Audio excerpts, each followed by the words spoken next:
ভারতে হিন্দু প্রতিবেশীদের বিক্ষোভ, বাড়ি বিক্রি করতে বাধ্য হলেন মুসলিম পরিবার।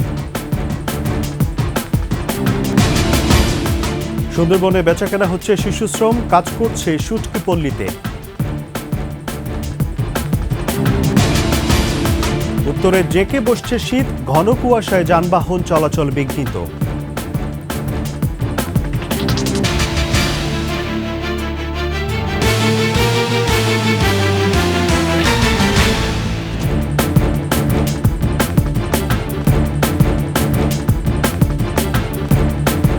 শুনছিলেন সংবাদ শিরোনাম।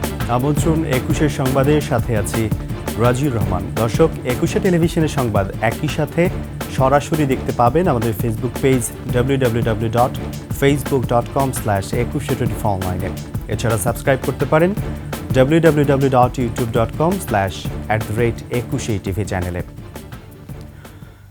ভারতে হিন্দুদের আক্রোশের শিকার এক মুসলিম দম্পতি। উত্তরপ্রদেশের মুরাদাবাদ শহরে বাড়ি কিনে সেখানে উঠতেই পারেননি সংখ্যালঘু একটি মুসলিম পরিবার। এমনকি হিন্দুদের তোপে বাড়িটি বিক্রি করতে বাধ্য হয়েছেন তারা। শুধু এই পরিবারই নয়, ওই এলাকায় কোনো মুসলমানকে থাকতে দেয়া হবে না বলেও জানিয়েছেন তারা। আকাশুজ্জামানের রিপোর্ট। বাংলাদেশের সংখ্যালঘু ইস্যু ও রাষ্ট্রদ্রোহিতার অভিযোগে গ্রেপ্তার ইসকনের বহিষ্কৃত নেতা চিন্ময় দাসের মুক্তির দাবিতে বেশ কয়েকদিন ধরে ভারতের বিভিন্ন স্থানে চলছে বিক্ষোভ সমাবেশ। তবে ভারতের সংখ্যালঘু মুসলমানদের উপর নমন পীড়ন চালিয়ে যাচ্ছে কট্টর হিন্দুবাদীরা। এবার উত্তরপ্রদেশের মুরাদাবাদ শহরে এক দম্পতি নিজের বাড়ি ছাড়তে বাধ্য হলেন প্রতিবেশী হিন্দুদের বিক্ষোভে। সংবাদ মাধ্যম বিবিসি বলছে, মুরাদাবাদের অভিজাত এলাকায় এক চিকিৎসকের কাছ থেকে বাড়িটি কিনেছিলেন এক মুসলিম দম্পতি। বাড়িটি স্থানীয় একটি মন্দিরের পাশে। এই খবর প্রকাশ হওয়ার পরই বিক্ষোভ শুরু করে আশেপাশের হিন্দুরা। জানায় মন্দিরের পাশে অন্য ধর্মাবলম্বীকে থাকতে দেবেন না তারা। জেলা ম্যাজিস্ট্রেটের কার্যালয়ে অভিযোগ করতে গিয়েও কোনো লাভ হয়নি পরিবারটির। অবশেষে বাড়িটি এক হিন্দু পরিবারের কাছে বিক্রি করতে বাধ্য হয়েছে। ওই বাড়িটির আগের মালিক ক্ষোভ প্রকাশ করে জানিয়েছেন, এই ঘটনায় বোঝা যায় ভারতের পরিবেশও বদলে যাচ্ছে। বিবিসির ওই প্রতিবেদন বলছে, ভারতে ধর্মীয় সংখ্যালঘুরা বহু বছর ধরে বৈষম্যের শিকার। বিজেপি শাসনামলে এ ধরনের ঘটনা আরও বেড়েছে। মুরাদাবাদের ওই ঘটনাটি কেবল একটি বাড়ি বিক্রি নয়, বরং ভারতে বাড়তে থাকা ধর্মীয় অসহিষ্ণুতার জ্বলন্ত উদাহরণ। আকাশুজ্জামান, ২১ টেলিভিশন। সুন্দরবনের দুবলার চরে মাসভিত্তিক বেচা কেনা হচ্ছে শিশুশ্রম। বিক্রি হওয়া শিশুরা কাজ করছে শুটকি পল্লীতে। স্কুল থেকে ঝরে পড়া এসব শিশুর কাটে বন্দিজীবন। দরিদ্রকে পুঁজি করছেন জেলে মহাজনেরা। অভিযোগ, শিশুশ্রম বন্ধে প্রশাসন কোনো উদ্যোগ নিচ্ছে না। মোংলা প্রতিনিধি আবুল হাসানের তথ্যচিত্রে ৩ পর্বের ধারাবাহিক রিপোর্টের ২য় পর্ব আজ। ১৪ বছরের সাব্বির আহমেদ হাবিবুল্লাবাদ নামে এক বহাদ্দরের কাছে এক মৌসুমের জন্য বিক্রি হয়েছে ৪০,০০০ টাকায়। এ সময়ে দুবলার চর থেকে বের হয়ে সে কোথাও যেতে পারবে না। পালাতে গেলে ভোগ করতে হয় শারীরিক নির্যাতন। সবসময় ভয়ের মধ্যে থাকে এসব শিশু। আমি আইসি হাবিবুল্লাবাদের সাথে, আমার বয়স ১৪। আমি আইসি ৪০,০০০ টাকা বেতনে মাছ নাড়াচাড়া করি। হয়তো ওটা তো কষ্ট না করলে কি হবে। সাব্বিরের মতো আরেকজন ১৪ বছরের সাগর ৬ মাসের জন্য মাত্র ৩৫,০০০ টাকায় সাগরকে কিনেছে মিজান নামে এক বহাদ্দর। বিক্রি হওয়া এসব শিশু দুর্গম চরাঞ্চলে দিনরাত কাজ করছে। মিজানের সাথে আসছি, মাছ ধরতে আসছি। হ্যাঁ, কষ্ট তো হয়। আমার নাম শোন, আমি এই জায়গায় আইসি কাজ করছি। আমার বেতন ৪০,০০০ টাকা। এখানে ৬ মাস থাকবে। পুরো দুবলার চরে তাদের বহাদ্দরকে খুঁজে পাওয়া না গেলেও এখানে কাজ করতে দেখা গেছে অনেক শিশুকে। দুবলার চরের ঝুঁকিপূর্ণ শিশুশ্রম বন্ধে ব্যবস্থা নেওয়ার দাবি মানবাধিকার কর্মীদের। আইন শৃঙ্খলা বাহিনী আছে, তারাও একটি উদাসীন থাকে। এখানে আইনের লঙ্ঘন হয়, এখানে মানবাধিকার লঙ্ঘন হয়। তো সে ব্যাপারে প্রশাসনকে, সরকারকে, এই যেসব মহাজনরা তাদেরকে বা যে সকল দালালরা তাদেরকে এই কাজে নিয়োজিত করে তাদের বিরুদ্ধে ব্যবস্থা গ্রহণের দাবি জানায়। পুলিশ বলছে শিশুশ্রম বন্ধে তাদের কঠোর নজরদারি রয়েছে। জেলেদেরকে আমরা মৌসুমি কার্ড দিচ্ছি।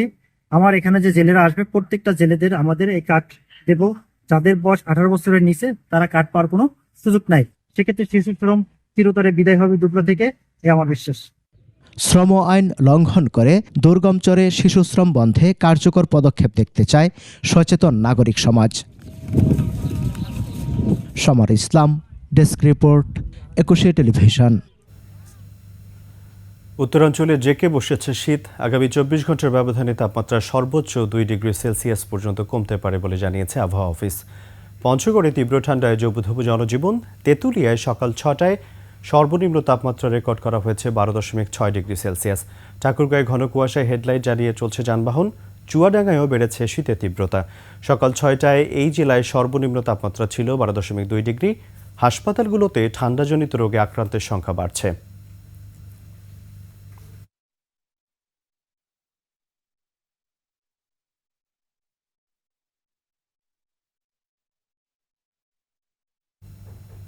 নিচ্ছি সংবাদ বিরতি। যখন ফিরছি তখন অন্যান্য সংবাদের সাথে আরও থাকবে। সিরিজে ফেরার মিশন, দুপুরে মুখোমুখি হচ্ছে বাংলাদেশ আয়ারল্যান্ড।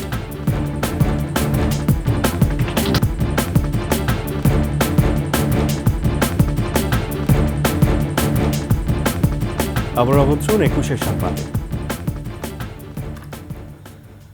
ফুটপাতের গণ্ডি পেরিয়ে এবার সড়ক দখল করে যত্রতত্র হকার বসানোর মহোৎসব চলছে মিরপুর পল্লবী জুড়ে। কোনো নিয়ম নীতির তোয়াক্কাই করছে না কেউ। সরকারের পালাবদল হলেও থেমে নেই চাঁদাবাজিও। স্থান বুঝে শুধু বদল হয়েছে হাত আর চাঁদা নেয়ার কৌশল। ঢাকা উত্তর সিটি কর্পোরেশন ও ডিএমপি বলছে ফুটপাত দখলের বিরুদ্ধে অভিযান চলছে। কামরুজ্জামান এবং জনি রোজারিওর ক্যামেরায় বাকিটা থাকছে দীপু শিকদারের রিপোর্টে।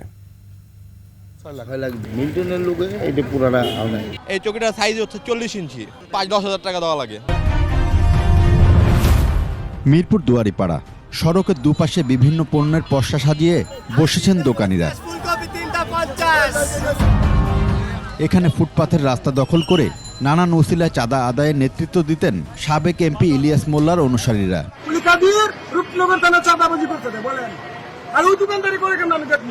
তবে ৫ আগস্টের পর এখন আর কোনো চাঁদা দিতে হয় না বলে দাবি করেন কেউ কেউ। তাদের কথা, এখন শুধু আবর্জনা পরিষ্কার, নাইট গার্ডের বিল বাবদ প্রতিদিন নেওয়া হয় ২০ থেকে ৩০ টাকা। সরকারি জায়গা না, আমরা তো অবৈধভাবে বইছি। ক্লিনারের টাকাটা নেওয়া হয়, আর যারা রাত্রে পাহারা দেয় তাদের টাকাটা নেওয়া হয়। কিন্তু ২১-এর অনুসন্ধানে উঠে আসলো উল্টো চিত্র। স্থানীয় যুবদলের নাম ভাঙিয়ে ফয়েজ হাওলাদার, দেলোয়ার, বাঘামণি তুলছেন ফুটপাতের চাঁদা। অনেকের বয়ানে তা স্পষ্ট। মাসে ১,০০০, ১,৫০০, ২,০০০ করে খায়। দুইটা গরু, একটা হলো ইয়া গরু আমিরুল ভাই, হ্যাঁ, আর হলো মিল্টন ভাই। জারুদগার আর লাইটে মাসে কত? ৬ লাখ। মিল্টনের লোকে এটা পুরাটা নিয়ন্ত্রণ করতে চাও। এই এলাকা পুরো সন্ত্রাস মুক্ত, চাঁদাবাজ মুক্ত। এমনকি অবৈধভাবে খুঁটি থেকে বিদ্যুতের লাইন নিজেদের ইচ্ছে মতো সংযোগ দেয় চক্রটি। তাদেরকে প্রতিদিন প্রত্যেকটি লাইটের জন্য দিতে হয় সর্বনিম্ন ৩০ টাকা।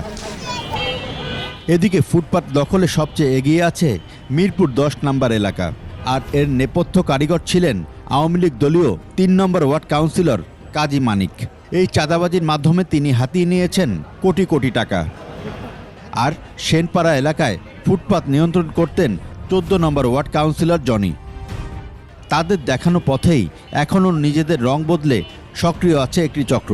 তা না হলে মিরপুর ১০ নম্বরের হোপ মার্কেট বা ১০ নম্বর থেকে ১ নম্বরমুখী ফুটপাতের এমন চিত্র দেখতে হতো না।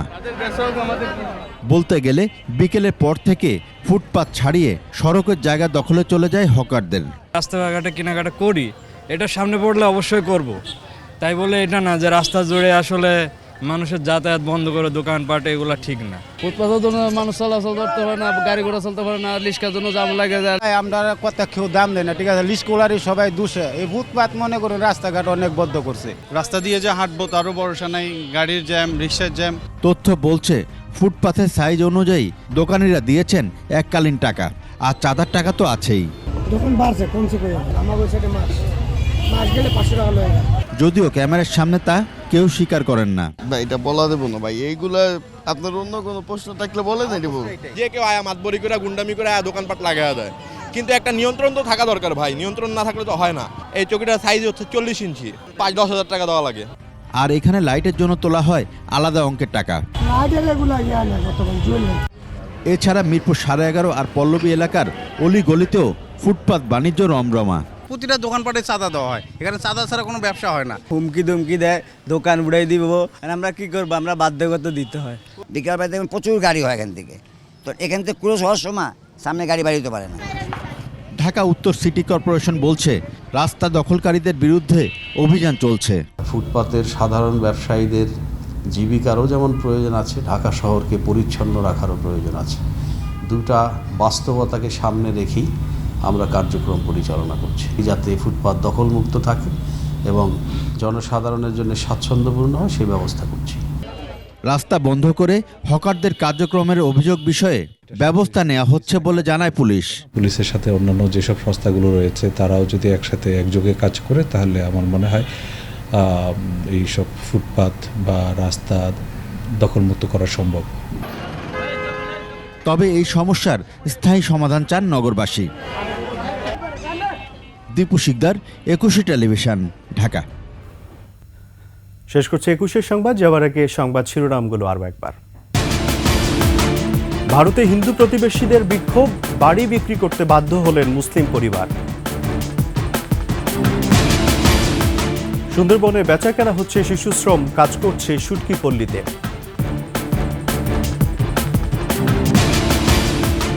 এবং উত্তরে জেকে বসছে শীত, ঘন কুয়াশায় যানবাহন চলাচল বিঘ্নিত।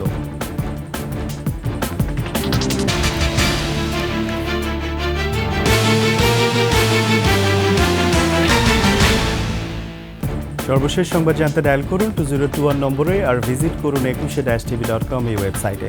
ফেসবুকে ভিজিট করতে পারেন www.facebook.com/2124 এছাড়া সাবস্ক্রাইব করতে পারেন www.youtube.com/@21tv চ্যানেলে। এতক্ষণ সঙ্গে থাকার জন্য ধন্যবাদ। পরবর্তী সংবাদ দুপুর 1টায় দেখার আমন্ত্রণ রইল। 21-এর সাথেই থাকুন।